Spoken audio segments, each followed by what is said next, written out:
সুন্দরবনের প্রত্যন্ত এলাকায় দীর্ঘদিন ধরে স্বাস্থ্য পরিষেবা দিয়ে আসা প্রায় 150 জন গ্রামীণ চিকিৎসক শনিবার সংবর্ধনা দিলেন হিঙ্গলগঞ্জের বিধায়িকা রেখা পাত্রকে। মানপত্র ও পুষ্পস্তবক তুলে দিয়ে চিকিৎসকরা তাদের দীর্ঘদিনের দাবি দেওয়া ও অভাব অভিযোগের কথা বিধায়িকার কাছে জানান। গ্রামীণ চিকিৎসকদের বক্তব্য, সুন্দরবনের এই দুর্গম প্রান্তিক এলাকায় তারাই বাড়ি বাড়ি গিয়ে প্রাথমিক চিকিৎসা পৌঁছে দেন। রাজ্যের রাজনৈতিক পরিবর্তনের আবহে এবার নতুন সরকার যেন তাদের কাজের মূল্যায়ন করে এবং সরকারি স্তরে তাদের প্রয়োজনীয় স্বীকৃতি ও নজরদারি দেওয়া হয়, এই আর্জি তারা বিধায়িকার কাছে রেখেছেন। সংবর্ধনা গ্রহণ করে বিধায়িকা রেখা পাত্র গ্রামীণ চিকিৎসকদের এই মানবিক কাজের প্রশংসা করেন এবং তাদের দাবিগুলি গুরুত্ব সহকারে বিবেচনার আশ্বাস দেন।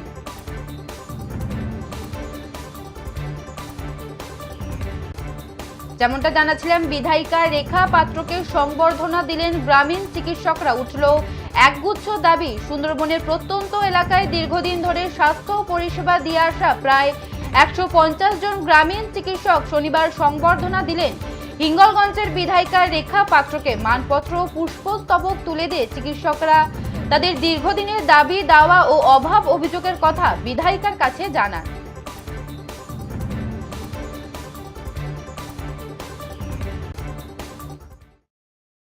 মুখে আমরা গ্রামীণ ডাক্তার রাজ্যব্যাপী সংগঠন আমাদের, আমরা আয়লা আমফান কোভিড-19 এর ঠিক আছে।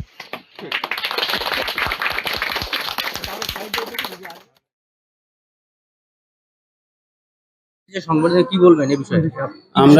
আমরা দিদিকে আজকে সংবর্ধনা দিলাম আমাদের বিভিন্ন কাজের দাবি দেওয়া এবং আমাদের দিদিকে সম্মান, আমাদের সুন্দরবন গ্রামীণ ইনফরমাল হেলথ কেয়ার প্রোভাইডারদের পক্ষ থেকে আমরা আজকে দিদিকে একটা স্মারকলিপি স্মারক সম্মান দিলাম, তাকে আমরা স্মারক সম্মান জানালাম। আমাদের দাবি ছিল যে আমরা 6 মাসের ট্রেনিং পেয়েছি, সেই 6 মাসের ট্রেনিংয়ে আমাদের কোনো কাজ পাইনি বিগত সরকারের আমলে। এই সরকারের আমলে যাতে আমরা কাজ পাই এবং আমরা শংসাপত্র পাই, আমরা যাতে আরো ট্রেনিংটা ভালোভাবে বিজ্ঞানসম্মতভাবে ট্রেনিংটা পাই, সেই জন্যই আমরা সুন্দরবনের জ্বর, সর্দি, কাশি মহামারী, কোভিড-19 এর মতন মহামারীতে এবং ডেঙ্গু, ম্যালেরিয়া বিভিন্ন বিষয়ের উপরে আমরা স্বাস্থ্যের উপরে আমরা প্রায় 1-150 জন এসেছিলাম।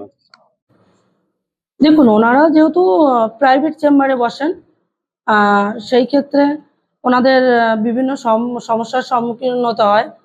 যেমন ধরুন, কোনো একটা রাজনৈতিক দলের নেতারা এসে ওনাদের প্রাইভেট চেম্বারে এসে থ্রেট করছেন যে আপনারা এইভাবে ট্রিটমেন্ট করতে পারবেন না, কিংবা ওনাদের যে উচ্চ নেতৃত্ব যে পর্যায়ে যারা আছেন, ওনারা এটাও বলছেন যে কিছু কিছু মেডিসিন রুগীকে দেওয়া যাবে না, প্যারাসিটামল বা কোনো একটা ঔষধ দিয়ে ওনার কাজ মিটিয়ে দিতে হবে।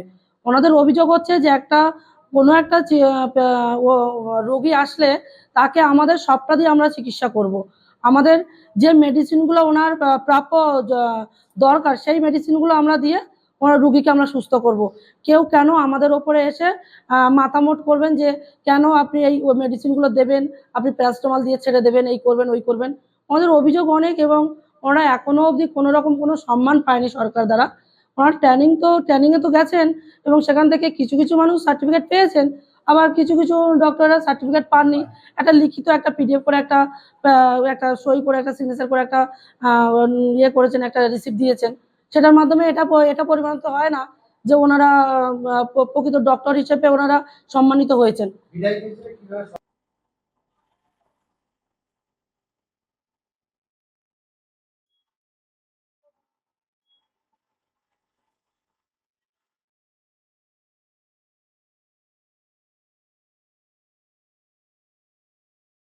গতি সম্পূর্ণ হিঙ্গলগঞ্জ বিধানসভা কেন্দ্রের বিধায়িকা রেখা পাত্র, তার হাত ধরে পৌঁছে যাব।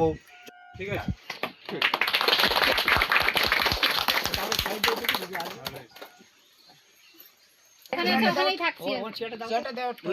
ঠিক